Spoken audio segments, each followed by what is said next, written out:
2월의 마지막 주간을 맞이합니다.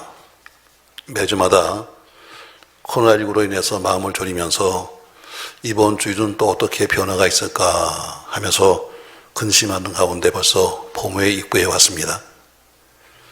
모든 만물이 기지개를 펴고 새 봄을 맞이하고 있고 또 사는 자녀들도 이제 새로운 학교, 새로운 학년을 맞이하는 그런 때입니다. 가방도 새로 샀고 또 교복도 새로 맞추고 우리 어린이집도 이제 다음 주가 되면 막 자기보다 더 큰 가방을 메고 아이들이 이제 입학한다고 이제 올 겁니다. 그러나 세월이 지나서 나이 들어 아이들이 학교에 가고 또 뭐 대학에 가다가 또 더 좋은 앞으로의 미래를 위해서 재수할 수도 있죠. 또 새로운 직장으로 들어가고 여러 가지 인생의 길을 달면서 그냥 우리가 늘 꿈꾸는 대로 살아주면 참 좋겠는데 사실 살아가는 삶이 그렇지 만만치 못합니다. 그냥 내 자식만큼은 그래도 이렇게 살았으면 좋겠다 했지만 그러나 막상 현실을 보면 그렇지 못한 것이 현실이죠. 왜냐하면 인생은 꽃길만 있는 것은 절대로 아니니까요. 교회가 담임 목사의 피와 담임 목사의 눈물을 먹고 자란다 이렇게 말합니다.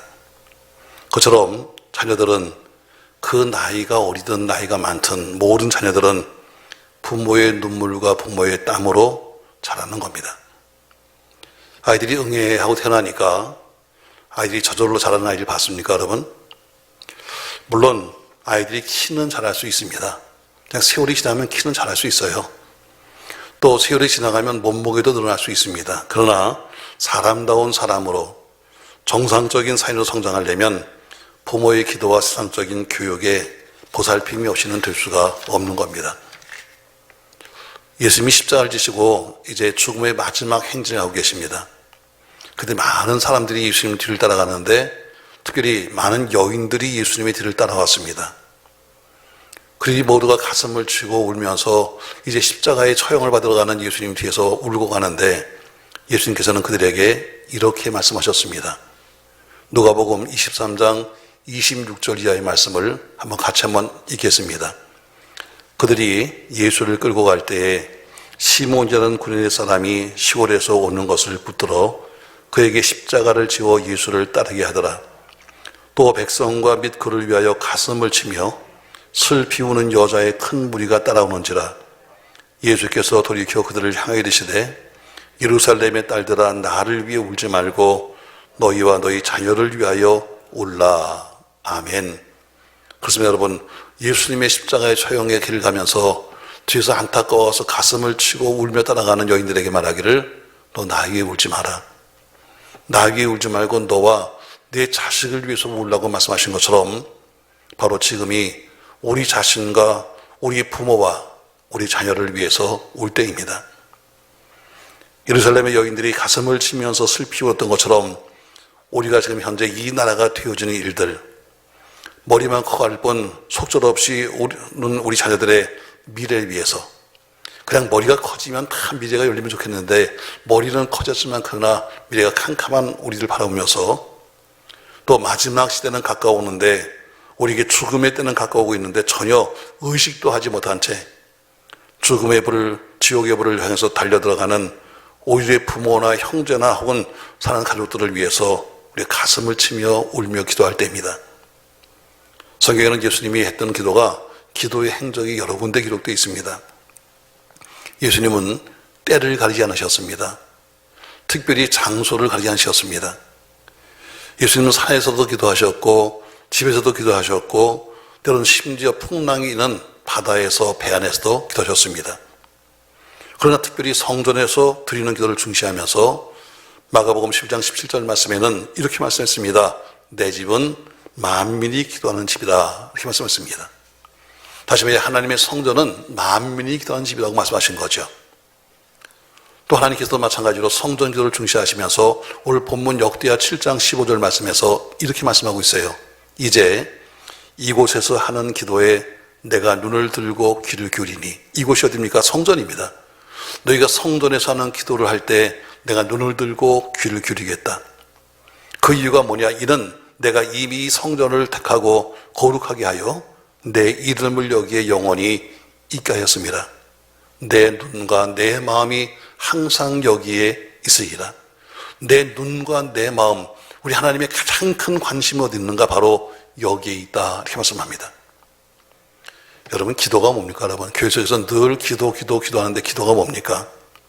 기도는 단순하게 와서 하소연하는 게 아닙니다. 뭐 내가 어쩐데 네가 어쩐데는 하소연이 아닙니다.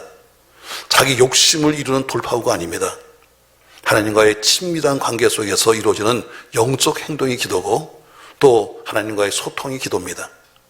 그 기도는 엄청나게 광범위하고 종합적이고 오랜 시간이 요구되는 영적 고통을 수다하는 행동입니다. 다시 말해 기도는 고통스러운 거예요. 그렇게 쉬운 게 아닙니다. 그러나 성경에서는 많은 믿음의 선배들이 말하기를 너는 쉬지 말고 기도해라. 또 야고보 사도도 말하기를 그러므로 너희 죄를 서로 고하며 병 낫기를 위해서 기도하라. 예수님께서도 직접 말씀하시기를 시험에 들지 않게 깨어 기도하라 하는 이렇게 선배들이 모두가 기도의 전력을 다뤄하는 이야기는 이것은 바로 그들이 어떤 책에서 보았거나 남에서 들은 이야기나 배워서 하는 이야기 아닙니다. 모두가 자신들의 영적 경험에 의해서 예수님도 마찬가지고 모든 사들이 영적 경험을 보니까 수없이 많은 어려움 속에서 이것만이 살 길이라고는 체험을 했기 때문에 우리에게 너희는 기도하라는 명령형을 쓰고 있는 것입니다. 부모가 살 길을 안 되면 자식한테 그렇게 하라고 가르치지 않겠습니까? 여러분과 제가 인생을 먼저 살아보니까 이렇게 살아야 된다는 것을 알았다면 자식들에게 이렇게 살라고 말하지 않겠습니까? 우리 믿음의 선배들이 보니까 지금까지 수없이 많은 길을 가면서 고난과 환난 속에서 기도만이 살 길이다. 그걸 깨달았기 때문에 우리에게 수없이 반복하면서 강조하기를 기도해야 한다. 기도만이 살 길이다. 기도해야 한다면서 우리에게 강조하는 것이지요. 전 지난 주간도 여러분에게 그래도 비싼 거는 있습니다. 이런 제목으로 여러분에게 설교했습니다. 아무리 어려워도 아무리 힘들어도 비상구가 있다. 건물에 불이 나면 다 길이 막힌다 할지라도 비상구로 가면 살 수 있다고 말한 것처럼 우리가 문제를 해결하고 사람을 바꾸고 살 수 있는 다른 길이 있다면 여러분에게 제가 호소했어요. 나 좀 가르쳐 주십시오. 기도 말고 다른 길이 있으면 좀 가르쳐 달라고 했는데 여러분 어떻습니까 여러분? 우리도 이런 마음으로 기도하면서 예수님의 성전 기도를 우리가 배워야 합니다. 자, 그럼 예수님이 어떻게 기도했습니까? 오늘 본문이니까 예수님은 기도의 때를 말씀하십니다. 오늘 본문에 보니까 주님이 기도하신 때를 마가복음 1장 35절 말씀에서 새벽 아직도 밝기 전에 이렇게 말합니다. 새벽 아직도 밝기 전에. 왜 주님이 왜 새벽 그 이른 시간에 기도 시간을 택했을까? 중경학자 베이컨은 이렇게 말합니다. 새벽 아직도 밝기 전에야말로 하나님과 개인적인 교제를 갖는데 가장 좋은 시간이다. 육체는 휴식을 한 후이기 때문에 새로운 원기로 가득 찼고 마음은 활기로 넘치며 육체의 정욕도 잠자고 있고 모든 분위기가 고요하고 차분하다. 그래서 하루 일과가 시작되기 전 가장 신선한 생각과 마음을 하나님께 바치며 하나님의 도우심을 구하기에 새벽은 가장 적합한 시간이다. 이렇게 주경학자 베이컨은 말했습니다. 저도 개인적으로 이 말에 동의합니다. 새벽 시간은 영적으로 본다면 가장 맑은 시간이요 가장 깨끗한 시간으로 하나님 만나기에 가장 좋은 시간입니다. 그러나 그런 좋은 점이 있는가 하면 원수 마귀도 새벽에 역사합니다. 원수 마귀도. 욥기서 24장 14절에 보니까 욥은 이렇게 말하고 있어요. 사람을 죽이는 자는 밝을 때 일어나서 학대받는 자나 가난한 자를 죽이고 밤에는 도둑같이 되며 해서 여기 밝을 때는 동이 떠오르는 새벽에 이 뜻입니다. 여러분 우리 6.25의 남침도 바로 주일날 새벽이었습니다. 예수님을 죽이려고 음모를 꾸미는 자들이 모였던 것도 역시 새벽이었습니다. 기적도 새벽에 일어나고 사단의 음모도 역시 새벽에 꾸며집니다. 그래서 성경은 새벽을 아주 중요하게 여기는 겁니다. 새벽에 깨어난 사람은 절대로 하늘복을 받기가 쉽지 않습니다. 어떤 시험도 이겨낼 수가 없습니다. 그래서 시편 119편 147에 보니까 다윗은 이렇게 고백하고 있습니다. 내가 날이 밝기 전에 부르짖으며 주의 말씀을 바라싸우며 주의 말씀을 조용히 읊조지려고 내가 새벽녘에 눈을 떴나이다. 내가 새벽에 하나님 말씀을 내가 좀 읽기 위해서 내가 일찍 눈을 떴습니다. 이렇게 말합니다. 새벽은 영혼이 맑고 안정된 시간입니다. 낮 동안 오염되었던 공기가 밤사이에 정화되는 것처럼 우리 영혼도 깊은 숙면의 시간을 거치면서 고요하게 정화되는 겁니다. 저 여러분 예수님처럼 첫 시간을 항상 하나님께 드릴 수 있는 여러분과 제가 되길 주의 이름으로 축복합니다. 그럼 두 번째, 주님이 기도의 장소를 말씀하십니다. 마가복음 35절에 보니까 새벽 아직도 밝기 전에 예수께서 일어나 나가 한적한 곳으로 가사 거기서 기도했다 했습니다. 일어나 나가야 합니다. 여기 일어나 나갔다는 이야기는 뭐냐면 주무시던 그 자리에서 나갔다는 뜻입니다. 그냥 누웠던 잠자리를 해서 일어나서 그냥 거기서 뭉개면서 누워서 앉아있는 것이 아니라 기도하기 위해서 누웠던 잠자리에서 다른 장소로 옮겼다는 이야기입니다. 어떤 분이 제게 묻습니다. 목사님, 내가 몸이 지금 많이 아픈데 내가 누워서 기도하거나 내가 환자복을 입고 내가 속옷 차림으로 기도해도 괜찮은 건가요? 이렇게 묻습니다. 괜찮습니다. 기도는 어느 장소나 할 수 있습니다. 병상에 누워있는 성도라면 반드시 병실에 기도하는 장소가 될 수 있습니다. 오늘 예수님이 말씀하신 한적한 곳이라는 것은 뭐냐면 기도에 방해받지 않는 장소, 이런 뜻입니다. 기도에 방해받지 않는 장소. 누가복음 6장 12절에 보니까 이렇게 말씀하죠. 이때 예수께서 기도하시러 산으로 가사 밤이 새도록 하나님께 기도하시고 밝음에 그 제자를 부르사 그 중에서 12를 택하여 사도로 칭했다. 예수님이 산에 가서 기도하시고 와서 제자들을 선택했습니다. 그냥 지나가다 보니까 야 너는 참 잘생겼네, 넌 돈 좀 많네, 너는 많이 배웠네, 이래서 세운 것이 아니라 예수님이 산에 가서 처리하시고 그 기도하시고 나서 세운 사람이 12명 제자였습니다. 우리 주님은 군중을 피해서 자주 한적한 곳을 찾아가셨습니다. 때로는 산으로, 때로는 광야로, 때로는 갈릴리 동편에 있는 사막으로 가셔서 기도하셨습니다. 다시 말해 오직 하나님께만 집중할 수 있는 장소를 말하는 겁니다. 그러면 여러분과 저에게 한적한 곳은 어디입니까? 요즘에 핸드폰이 시도 때도 올려가지고 현대인이 살아가는 삶 속에 사실 한적한 곳이 거의 없습니다. 저는 우리 교회 예배 오시는 분들이라면 적어도 핸드폰은 무음으로 꼭 해주시기 바랍니다. 뭐 대부분들 무슨 그 핸드폰이 다 좋은 거라서 그런지 꼭 와서 의자 위에다 이렇게 올려놔요. 이 얘기는 뭐냐면 언제든지 저기 오면 나간다는 이야기입니다. 진동하는 소리에 남들이 여러분 신경을 써야 되고 어떤 분은 또 그것도 받겠다고 뛰어나가는 분도 있습니다. 여러분 또 어떤 분은 또 받으면 또 급하게 또 문자를 보내면서 또 알았다고 또 보낸 사람도 있어요. 이 모든 것이 자기만 아니라 우리 모두의 예배를 다 방해하는 겁니다. 우리 교회들도 마찬가지로 손에 핸드폰을 들고 의자에 올려놓지 말고 주머니에 넣고 그리고 진동이 오면 나가서 그 문제 해결해야지. 그래서 정상적인 예배, 오늘 예수님이 한적한 곳을 찾는 것처럼 한적한 시간, 한적한 그런 분위기를 만들어야 됩니다. 전 그래서 교회가 가장 기도하기에 적합한 장소다. 저는 이렇게 생각합니다. 그 이유가 있습니다. 왜 기도가 적합한가? 오늘 본문처럼 역대하 7장처럼 하나님이 원하시는 장소이기 때문이었습니다. 하나님이 역대하 7장 15절에 말씀하시죠. 이제 이곳에서 하는 기도에 내가 눈을 들고 귀를 기울이니 이는 내가 이미 성전을 택하고 거룩하게 하여 내 이름을 여기에 영원히 있게 하였습니다. 내 눈과 내 마음이 항상 여기에 있으리라. 하나님이 가장 관심 있는 장소이기 때문에 바로 기도하기 좋은 장소입니다. 또 두 번째, 예수님도 말씀하시기를 바로 이 집은 만민이 기도하는 집이라고 말씀하셨기에 기도하기 좋습니다. 세 번째, 우리 교회는 여기는 기도의 터가 닦여있는 장소입니다. 알다시피 우리 교회는 제가 맨몸을 들고 34년 전에 신학교 4학년 때 이곳에 왔습니다. 아무것도 없는 사람이 혼자 여기 들어왔습니다. 그리고 지금까지 오직 기도, 오직 기도, 오직 기도, 기도로 이루어진 교회이기 때문에 그 영적인 기도의 터가 잘 되어 있습니다. 그래서 기도에 집중할 수 있고 또 많은 믿음의 선배들이 기도의 길을 열어놨기 때문에 기도하기가 쉽게 상달됩니다. 영적인 사단의 방해를 이기며 기도할 수 있는 장소는 바로 교회인 겁니다. 바로 성전은 이미 기도의 터가 닦여 있는 곳입니다.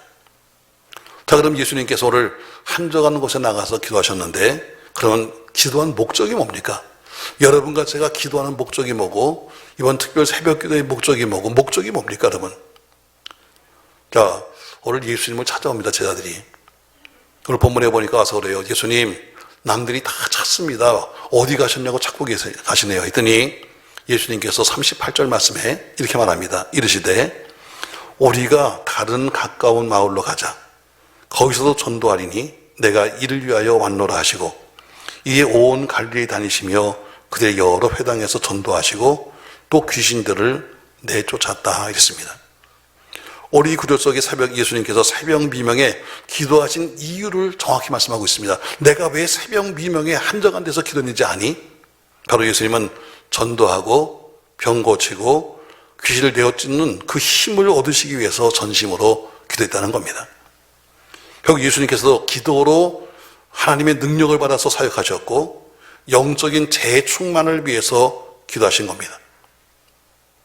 예수님은 그 모든 사역을 영혼을 구원하는 전도 사역에 초점을 맞췄습니다.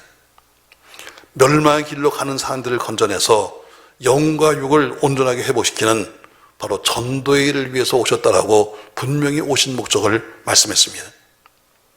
그래서 예수님은 사역을 하기 전에 기도하셨고 사역을 마친 후에 기도하셨습니다. 전도는 영혼을 구하는 겁니다. 그러기 위해서는 사단은 마귀와 싸울 수밖에 없는 것이고 영적 전투에 앞장서는 것이기 때문에 기도하지 않을 수가 없는 것입니다. 전 여러분도 기도의 능력 받아서 더욱 주의 일에 힘쓰는 여러분 되길 주의 이름으로 축복합니다. 그러나 예수님은 오직 전도 위해서 오셨다 이렇게 말씀하지만 여러분과 저는 지금 우리에게는 현실적인 문제가 있다는 겁니다. 현실적인 문제가 뭡니까 여러분? 당장 물질 문제, 건강 문제, 혹은 사업 문제, 혹은 자녀 문제, 혹은 믿지 않는 불신자들이 함께 살고 있는 가족들의 문제, 이런 현실적인 문제. 그러나 이 모든 것들의 결과는 뭐냐면 전도를 통해서 영혼을 구원시키는 것처럼 하나님께 영광이요 영혼 구원으로 귀결돼야 합니다. 결국 내가 물질을 버는 이유도 뭐냐? 하나님께 영광을 위해서. 내 건강하게 살아야 되는 이유가 뭐냐? 하나님의 영광을 위해서. 우리 자녀가 남보다 성공해야 되고 잘 되는 이유가 뭐냐? 하나님의 영광을 위해서. 제가 늘 말하지만 불신자는 천당에 있는 걸 모릅니다. 우리끼리나 무슨 천당 가세요 이런 얘기하고 앉아있지, 불신자에게 천당 백날 얘기해봐야 아무것도 모릅니다. 그들에겐 현실밖에 없습니다. 그들이 천당을 알고 있다면 당연히 믿겠죠. 근데 천당과 지옥을 모르니까 믿을 이유도 없고 올 이유도 없는 겁니다. 그런데 그 아무것도 천당과 지옥도 모르는 사람에게 가서 예수 믿고 천당 가세요. 그럼 뭐예요? 너나 가라 그래요. 그들에겐 현실이에요, 현실. 그러니까 최고의 전도가 뭐냐? 늘 말하지만 최고의 전도는 여러분과 제가 잘 되는 겁니다. 여러분과 제 사업이 잘 되고 건강이 좋아지고 자녀가 잘 되고 그리고 여러분의 모든 일이 잘 풀려가는 것이 최고의 전도입니다. 다른 거 성경은 몰라도 이것만 할 수 있잖아요. 저 집 봐, 저 집 봐, 저 집 봐. 예수 믿고 애가 바뀌었잖아. 이걸 할 수 있잖아. 저 집 버리니까 예수 믿고 저 집에 달라졌어. 남편이 달라졌어. 이건 할 수 있잖아. 굳이 무슨 성경이 어떤데 무슨 구약이 어떻고 이 말 안 해도 왜 그런 건 해도 몰라. 눈에 제일 보이는 것은 그 사람들은 현실이에요. 전 이번에 여러분 함께 기도해서 여러분의 모든 문제가 해결되길 바랍니다. 무엇을 위해서? 그게 바로 하나님의 영광을 위해서 하는 거예요. 뭘 위해서? 그것이 결국에는 영혼 구원을 위해서 하는 겁니다. 아굴이라는 사람은 하나님께 기도했어요. 유명한 아굴의 기도죠. 잠언서 30장 7절에 보니까 아굴은 이렇게 기도해요. 한번 여러분 같이 한번 읽겠습니다. 내가 두 가지 일을 주께 구하였사오니 내가 죽기 전에 내게 거절하지 마시옵소서. 곧 헛된 것과 거짓말을 내게서 멀리 하오시며 나를 가난하게도 마옵시고 부하게도 마옵시고 오직 필요한 양식으로 나를 먹이시옵소서. 혹 내가 배불러서 하나님을 모른다 여호와가 누구냐 할까 하오며 혹 내가 가난하여 도둑질하고 내 하나님의 이름을 욕되게 할까 두려워합니다. 아멘. 아굴은 하나님께 기도합니다. 하나님, 내가 너무 가난해서 살기 힘든 남의 것을 훔치다가 하나님 영광 가릴까 두렵고요. 또 내가 너무 부해서 교만해져가지고 하나님 모른다가 할까 하나 두렵습니다. 결국 그의 삶 자체가 뭐냐면 내가 가난하든 부하든 그 모든 원인이 하나님의 영광을 위하여 이렇게 결론나고 있습니다. 전 여러분의 모든 범사가 하나님의 영광을 위하여 승리하길 주의 이름으로 축복합니다. 사랑하는 성도 여러분, 기도는 능력입니다. 기도는 소원을 이룰 수 있는 유일한 길입니다. 기도는 축복의 통로입니다. 기도는 사단과 싸울 수 있는 유일한 복이요, 기도는 하나님께 내 마음을 통하는 유일한 길입니다. 성도가 많은 복을 받았습니다만 그러나 하나님과 소통하는 기도만큼 더 귀한 복을 받은 것은 없습니다. 왜? 하나님과 소통할 수 있는 유일한 길이니까. 기도는 하늘의 보화를 내 삶으로 끌어들이는 방법인 것입니다. 어느 날 히스기야는 하나님의 종으로부터 기가 막힌 예언을 듣습니다. 히스기야야, 너 이제 곧 죽는다. 너 좀 정리해야 되겠다. 사실 이런 예언 듣는 거, 여러분, 이것도 축복입니다. 만약에 예언도 없이 그냥 죽어버리면, 왕이 죽으면 나라가 혼란합니다. 주변 나라에 침범이 올 수도 있어요. 근데 너 죽는다, 정리해라. 이것도 사실은 축복이에요. 우리가 뭐 늘 죽을 준비해야 되겠습니다만, 코로나19로 인해서 백신 맞고 죽을지도 모르니까 여러분 잘 정리하셔야 돼요. 다들 걱정하잖아요. 저희 교회 어떤 교인의 아버님이 상당한 부자입니다. 정읍에 사셨는데 꽤 돈도 많고 밭도 많고 나름대로 재산도 많았어요. 근데 이분이 글씨를 몰라요. 그러니까 옛날에 시골 어른들은 어때요? 땅이 어디가 땅이에요? 그러면 저기부터 저기까지 내 땅인데 맨 이렇게만 했지 막상 뭘 써놓은 게 하나도 없는 거예요. 근데 그분이 어느 날 갑자기 교통사고를 당하셨습니다. 장부를 찾았는데 장부에 보니까 전부 다 그분만 아는 표시야. 방앗간집 같으면 써놓길 방앗간집 500만 원 써놓으면 얼마나 편해. 근데 방앗간을 이렇게 하나 그려놓고 거기다 이상한 표시 해놓고 나중에 그분이 거의 돌아가시면서 여기요 이대병원 오셨는데 집안 식구는 알 수가 없는 거예요. 혹시나 감으로 해서 방앗간집 가서 물어봅니다. 혹시 우리 아버지는 돈고 갔어요? 아니요. 어디 돈고 때는 증거가 있어요? 엄청 떼먹었습니다. 그런데 그분이 살아났잖아? 그랬더니 그때 가서 뭐라 그러냐면 미안했다고.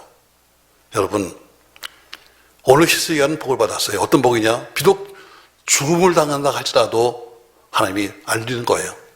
자, 열왕기하 20장 1절 말씀 보면 이렇게 말하죠. 그때 히스기야가 병들어 죽게 되며 아모스의 아들 선지자 이사야가 그에게 나와서 그에게 이르되 여호와의 말씀이 너는 집을 정리하라. 내가 죽고 살지 못하게 하셨나이다. 하나님이 히스기야에게 이사야를 통해서 말씀하셨습니다. 넌 죽어. 너 집을 정리해라. 히스기야가 이 얘기를 듣고 나서 어때요? 몸이 아파서 일어나지도 못한 채 성전의 벽을 향해서 드러누워서 통곡하며 기도하며 울며 기도했습니다. 근데 열왕기하 20장 5절에 보니까 이사야가 지금 성문 밖에 나가기 전에 즉시로 말씀하시기를 넌 가서 이렇게 말해라. 이사야서 열왕기하 20장 5절 말씀 같이 한번 읽겠습니다. 너는 돌아가서 내 백성의 주권자 히스기야에게 이르기를 왕의 주상 다윗 하나님 여호와의 말씀이 내가 네 기도를 들었고 네 눈물을 보았노라. 내가 너를 낫게 하리니 내가 3일 만에 여호와의 성전에 올라가겠고 내가 내 날에 15년을 더할 것이며 내가 너와 이 성을 아수르 왕의 손에서 구원하고 내가 나를 위하고 또 내 종 다윗을 위함으로 이 성을 보호하리라 하셨더라. 아멘. 병만 난 게 아닙니다. 15년 동안 생명을 연장시켜 주시고 거기다 나라도 평안할 뿐 아니라 그리고 그 성을 보호하시겠다고 약속해 주셨습니다. 맞습니다, 여러분. 간절한 기도는 죽을 목숨을 살리고 간절한 기도는 내가 구한 것보다 더 넘치는 응답을 주시는 것입니다. 여러분, 다윗은 우리가 늘 부러워하는 사람입니다만 그러나 다윗의 형통은 그냥 온 게 아닙니다. 다윗의 기도의 열매입니다. 다윗은 평생 대적자들과 싸웠습니다. 사울왕은 다윗을 죽이려고 3,000명의 군사를 뽑아가지고 늘 군사들과 더불어 다윗을 쫓아다녔습니다. 그런 위경 속에서, 그런 위험한 처지 속에서 다윗은 사람의 도움을 구하지 않았습니다. 늘 하나님께 도움을 구했습니다. 시편 5편 2절에 보니까 다윗은 위경 속에서 이렇게 기도했습니다. 나의 왕, 나의 하나님이여, 내가 부르짖는 소리를 들으소서. 내가 주께 기도하나이다. 여호와여, 아침에 주께서 나의 소리를 들으시니 아침에 내가 주께 기도하고 바라리이다. 오늘 다윗은 그 어려움 속에서도 난 하나님만 바랍니다. 난 하나님께만 기도합니다 하고 고백하고 있습니다. 다윗은 그런 간증이 있었기 때문에 어려움 당하는 모든 사람들에게 그는 시편을 통해서 자기 간증을 합니다. 시편 146편 3절에 보니까 이렇게 권면해요. 왜? 자기 살고 난 경험입니다. 같이 읽으면 읽습니다. 귀인들을 의지하지 말며 도울 힘이 없는 인생도 의지하지 말지니 그는 호흡이 끊어지면 흙으로 돌아가서 그날에 그의 생각이 소멸하리로다. 야곱의 하나님을 자기의 도움으로 삼으며 여호와 자기 하나님께 자기 소망을 두는 자는 복이 있도다. 아멘. 평생 하나님만 바라고 살았던 그 다윗이, 여러분, 사람들 의지하지 마십시오. 도울 힘이 없는 인생도 의지하지 마십시오. 다 지금은 권력이 있어 힘이 있어 말하지만 그러나 호흡이 끊어지면 그 순간부터 걸어가는 사람입니다. 그러면서 하나님만 도움으로 삼자고 그는 고백하고 있습니다. 이제 2월의 마지막 주간, 내일부터 우리가 한 주간 시간을 정해서 자녀를 위해 기도하고 사는 가족을 위해 기도하고 연로하신 부모를 위해 기도하는 시간, 저 여러분 이번 기도를 통해서 우리의 무너진 새벽전이 쌓아지고 우리의 신앙이 다시 한번 정립되는 은혜가 있기를 예수님의 이름으로 부탁합니다. 저는 오늘 여러분들에게 교회에서 드리는 새벽에 드리는 기도다, 이런 제목으로 말씀했습니다. 교회에서 새벽에 드리는 기도. 자, 예수님이 기도는 에 대해서 이렇게 오늘 말씀했습니다. 첫 번째, 기도에 때가 있다 말씀합니다. 언젠가 새벽 미명에 해서 새벽에 말씀하십니다. 기도의 장소가 있다 말씀합니다. 어디냐? 한적한 곳, 교회를 말씀하십니다. 세 번째, 그러면 이 기도의 마지막 목적이 뭐냐? 우리가 자녀를 위해서 기도하고 남편을 위해 기도하고 아내 위해 기도하고 혹은 사업과 생업과 산업을 위해 기도하는 이 모든 마지막 목표가 뭐냐? 바로 영혼 구원 전도입니다. 사랑하는 성도 여러분, 전 여러분이 아무쪼록 건강하여 하나님께 영광을, 여러분 모두 살아가는 삶 속에 믿음으로 살아 하나님께 영광을, 여러분과 저의 살아가는 모습을 통해 주변 영혼이 함께 전도되는 귀한 은혜가 있길 바라며, 이번 새벽 부흥회 특별 새벽 기도에 비대면으로 참석하든 대면 참석하든 모두가 참석해서 하나님의 기적을 보는 은혜가 있기를 예수님의 이름으로 축원합니다.